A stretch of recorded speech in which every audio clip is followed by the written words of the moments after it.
challenge video, guys. We're about to have a challenge where it's going to be live scope versus no live scope. We're going to have a period, which is 2.5 hours of fishing without the live scope on. Then we're going to go another 2.5 hours of live scope only. And guys, guess what? If the live scope wins, the live scope period wins, then I'm going to go to the store and buy and eat an onion. And guys, I hate onions. I hate them, okay? So I really hope this, the no live scope period, I catch more and bigger fish. And if the live scope period wins, guys, then, or the no live scope period wins, then I don't know what I'm gonna do. Maybe go get me a good burger. I'm not sure. Guys, I'm on a lake right now that I've not been on in 2 months, okay? 2 months. It is the fall, okay? So it's the fall right now, and fish are kind of everywhere. I'm saying in the transition. The lake I'm at has some good size fish in it, but then again, you know, we're about to go see them. I might not catch fish today. I might go whack them. I don't know. So I'm gonna go out. I'm about to get my rods on the deck and get everything going. And we're gonna go start this first period off without the live scope. Okay? Hey, stay tuned, and I appreciate you watching The Fishing Coach.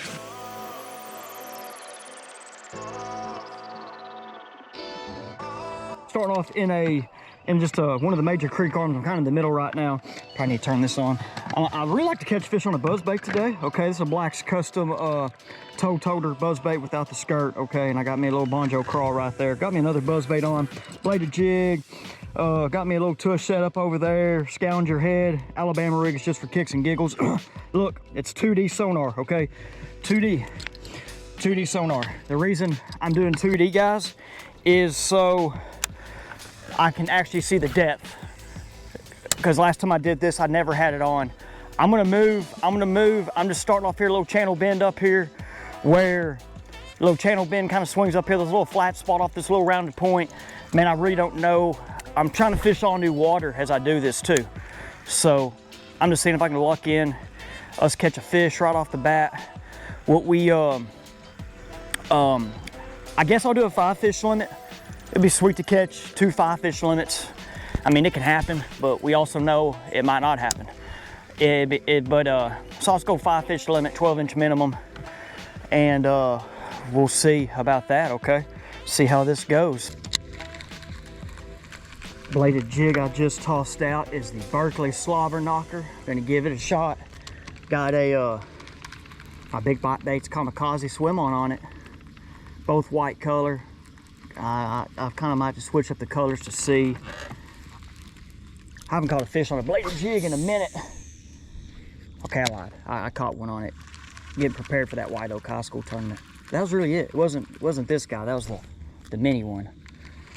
I'm about to move. If I don't get bit here in the next couple casts, I'm moving.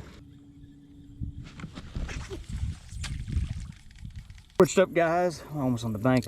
I switched up after that one I missed, man. I think that frog was just a little too big for this. So I put a little crawgill on here, a white toe thumper crawgill. Looks like a good little combo.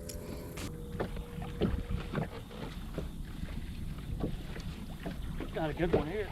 We got a keeper. Little spotted bass. Switched up, guys. Get in the boat. Oh, not bad fish. Little spotted bass here. Okay. We got us a keeper. That's what. 40 minutes in. Let me weigh it real quick. Baby spot. I need to clear all this. Got like 20 pounds on this thing. Oh, cool. 1 pound too. 1.2. 1.2. Okay. 1.2. All right. You probably didn't even see that. We switched up a little bit, guys. So I need to get back out there. Try to catch some more. What we switched up is I went from fishing a major creek that was really big and a lot of water in there. Fished different sections in it. Now I just fished off the main lake. I saw a little bird up here, rock point, and it's smaller, and I'm just trying to see. I was gonna fish, there's a rock wall right here. I was about to go throw a glide bait on too.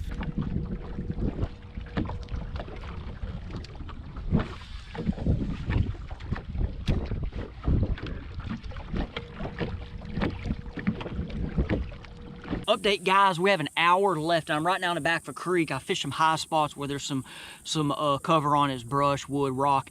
You know, I caught that one fish there off the main lake point, then I tried to fish that rock wall with the glide bait to get a bigger bite. It's tough right now. I'm not really seeing anything I've really liked. I mean, I've seen some bait fish flicker, I've seen a lot of my graph, but I'm trying not to remember fish offshore. One good one just busted right there. I'm not trying to fish offshore in this without the without the live scope. I mean, I got my crankbaits over here and I'm looking at them like, man, I just wish I could throw and try. I'm trying to get a shallow power bite going. So hopefully in this next hour we can put a couple fish in the boat. It looks like, I don't know, I don't want to eat onion.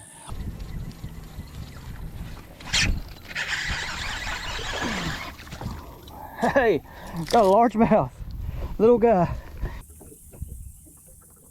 0.79. 0.79 for 2. Yeah, sweet.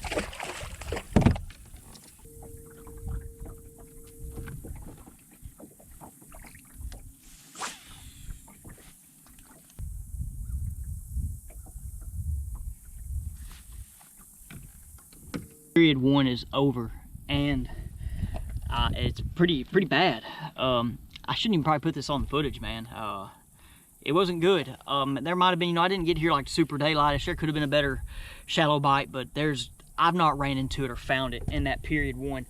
Now, as I told you guys earlier, I've never really just had a good shallow topwater bite here, shallow fishing period bite. For some reason, so a little upset, but I'm gonna tell you guys what I think what's going on, and this is just this time of year, as I've learned. We've had a warm week again. I mean, the nights can be 70 degrees, but it was like 90 yesterday. I mean, I went outside and was sweating. So these warm days that we've had, man, the fish don't know what to do, and they don't go in that really fall feeding kind of fall mode. And like last week when we had that high school tournament, we had that day before where the cold front came. I mean, it was 70 degrees the whole day and rainy, and I think that helped them bite for us the next day. So it's tough right now. I'm about to go drop the scope and see. I mean, look, guys, I'm 2 fish for 2 pounds. Pretty sad. I couldn't even catch a 2-pounder. Terrible. But guys, as I want to show you on this channel, you get good and the bad. And so you're getting the bad right now. Hopefully I can go out, catch one over 2 pounds or catch a good fish. I don't want to. I'm gonna have to eat an onion. I should just not even do it. I should just say that one. Anyway, guys, I want to get some rods and get stuff moved around. And then I'm gonna go graphing. How do y'all want me to catch them? Want me to catch them off structure, or just try to find bait balls and throw at them with it? I don't know. I'm gonna try to get my phone hooked up to it also. Get my phone up here and try to do that as well. Okay, for you guys. Here we go. Sorry, but I kind of had some camera problems during that second period. I actually dealt my cameras, I think, more than I fished. And so I'm not sure what footage I got. I just got back to the house, and I'm going to go ahead and give y'all guys an update. And instead of you seeing the footage, I'm going to break down the area where I just caught these fish and how. And live scope was a factor, of course. But guys, you could catch these fish without the live scope, okay? And that's what I even mentioned. I'm gonna put this onion down, man. This thing's terrible. I don't believe I'm about to eat this. Gosh, I don't know how bad I hate onions. So, guys, what I mentioned even in the first one, I kind of felt like there was just no shallow topwater bite. Somewhere there might have been, but man, these hot days like we've had, like dang, guys, I'm sweating right now, and it was like hot out there, okay? It was hot, and yesterday was hot. So the thing about it, when you have these kind of not cool nights and cool days, cool and then it's hot, and it kind of just fluctuates. When it gets to hot, man, the fishing's tough. And I really didn't think there was a good shallow bite. Someone there might have done it, not me. I think if I would have went straight graphing, doing brush piles, doing drops, fishing rock, and just throwing crankbaits in my jig and stuff without the live scope, I would have done better than what I did catching those 2 little fish. Now, guys, during that second period, and I might have some fish catches, and I'll show them for you guys. I had a limit for right under 10 pounds. It's like 9.85, not a good limit. I caught them all in the last 40 minutes of the period. I lost 1 big fish, and I found 1 group of big fish, guys. It was hard to find groups of them, okay? And just, it was tough. I did some of the main lake stuff, Front Creek, and then I finally just said, I'm gonna go in the back of this creek, and I followed the creek ditch, and there's bait back there. Then I saw the fish, went down, found it. But I'm gonna go, guys, after what I'm gonna do here in a second is I'm gonna go to Google Earth and break it down. Now, I'm not gonna do the lake I was just at. I'm gonna find a lake with a good Google Earth low water image and break down what I was doing, okay, guys, to help you, because this is something that you can use throughout the fall, and you can probably, even catch some of these fish, up to November, probably. Maybe some of them are residential fish, but there's a lot of fish moving back there right now in the creeks, and so I'm gonna try to help teach you what I just did to help you if you have situations where you want to go catch fish in the back of creeks or up in this kind of fall transition month. So after the Google Earth, then I will eat this dude, I guess. I don't know how I'm gonna eat this dude. Okay guys, what I caught my fish on was the Dixie Jet Talon Spoon, and I'm gonna talk about other lures you can throw when I get to the Google Earth video recording here in a second. I'm gonna go in there and do. I know some of you guys are probably sick of me talking about this spoon. This is Shattered Glass Dixie Jet. I know I've just, it's done well for me in the past couple months, okay? I threw some other lures. The one I lost the big fish on was the Tush, 2-aught Tush with a 3-inch spunk shad. Johnny put it, talked about it in a couple videos. I saw that group of fish on the channel drop, and man, I threw it up there, and I threw the spoon at them first and watched them go up there and look at it. Didn't really want it. Then I threw that up there, and man, they went up there, hammered it. I set the hook, went for a ride, and I don't know, it just got off. It was very upsetting because it was a big fish, and I could have used it for a core tackle social media clip or something, right? And I just wanted to catch the fish. That's what I really wanted to do. All right, guys, this is my Denali Attack 710 Extra Heavy. Love this for the spoon. I also use this for my Alabama rig rod and punching rod. Love this rod. Talk about a lot, caught a lot of big fish with it this year. Sunline FC Sniper 4 carbon, 20 pound. Okay, guys, now let's get to the talk of me breaking down the area. Okay guys, I'm going to teach off this image right here. This is a low water image of a lowland reservoir. But guys, this will also can help you if you are fishing a highland reservoir, okay? And when I was kind of learning this is the lake that I kind of learned this pattern that I just put together for this lake on this day. This lake and Lake Ouachita was 2 lakes that I kind of learned how to do it and to be able to do it at different lakes. Now guys, in Lake Ouachita, you see this little creek ditch right here, and we're going to talk about it.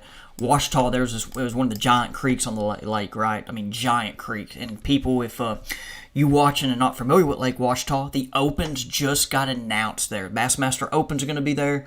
Pretty interesting. So, but Ouachita is a bunch of creeks, fingers, and one of the creeks, I had the whole ditch marked on my 2D. That's all I had on my boat, by the way. And there's grass there. So that lake and this lake. So guys, here's this creek ditch, okay, right here. Now you see there's actually are stumps here, okay? Stumps, there's some tree right there, tree, brush pile. This right here was nice. We're going to talk about it. So what happens is, and this is what I just got on, I was in the ditch in the back of this creek, and I was actually had my boat in the ditch, and the fish were on the edge of the creek channel, okay? Now, there was rock there that they were kind of relating to, but of course, guys, there was bait in the channel. There was a lot of bait in the channel. Not like the whole channel filled, but you just idle bait ball. See some fish on the 2D. Idle bait ball.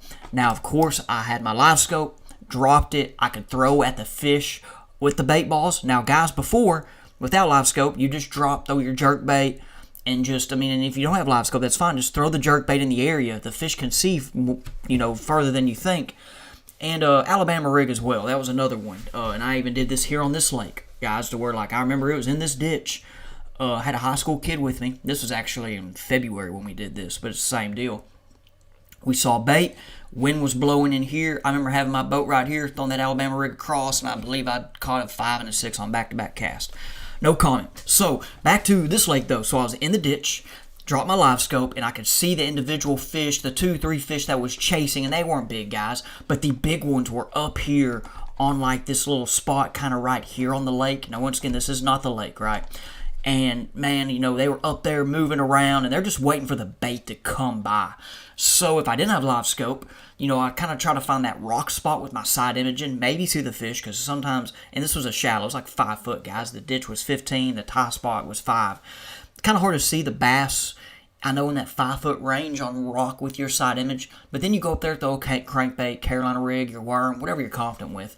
And today I threw the spoon, which I was using for the live scope, and I also was using that Tush on the the Tush 2-aught hook with a spunk shad. That was kind of my 1-2 approach. I threw a crankbait actually also, and I couldn't get him to bite. So those fish, guys, my cursor is a shad. Shad are migrating from the lakes into these creeks. Bass are following them from the main lake. But then you also have in these creeks residential bass. Now, of course, the bass will use cover.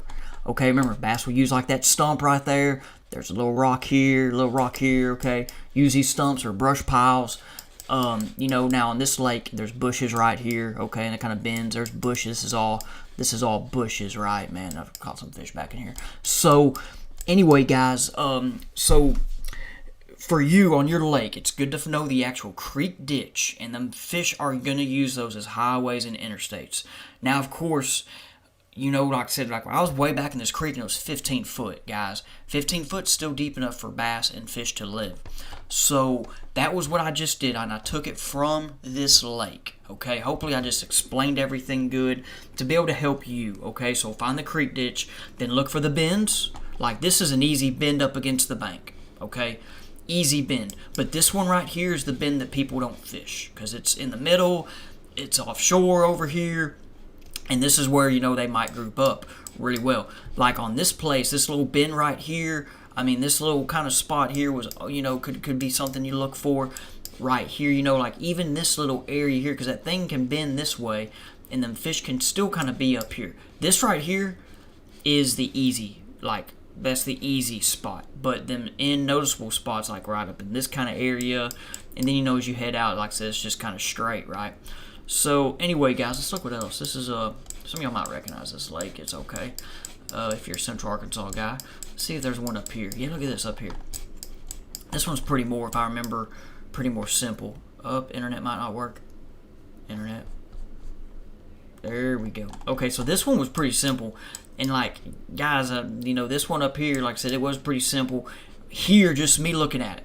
And I hadn't fished this place in a long time. It's been 7 years. But 6, 7 years. But I remember when I did, I would always kind of catch them up in this area for some reason, and it keeps going, yeah, back. But now, knowing what I know, I'd probably look even right here, okay? I look more up in even here, but just, you know, I know a little bit more now. I actually would, I try to mark all this right. Is this birds? Those might be birds. Those might be birds. I don't know. Those might be wood. I'll try to mark all that right there if it's wood. What do you guys think? I know I'm still talking. It looks like birds to me, though. Anyway, but now knowing what I do now, I'd probably try to fish this. I never really kind of focused on that, knowing, like I said, because when I did fish this, I know a lot more now. See what else we got here. Oh, looky there. Look at this. What is that, guys? I don't know. What is that? Look at this guy. Caught some fish a lot. I've caught a lot of fish in this lake, guys. A lot of fish. Ooh. There's that road. Where's that bridge? There's that bridge over here somewhere. There's that pond. Yep. There she is. There's that bridge. Anyway, I could look at this lake. It's a fun lake. This is a lake, actually, guys, I learned how to offshore fish on. So, appreciate it, guys. And let's go and watch me eat the onion. Okay, guys, I'm about to eat this, I guess. How am I supposed to man, dude? I'm about to throw up. Ooh.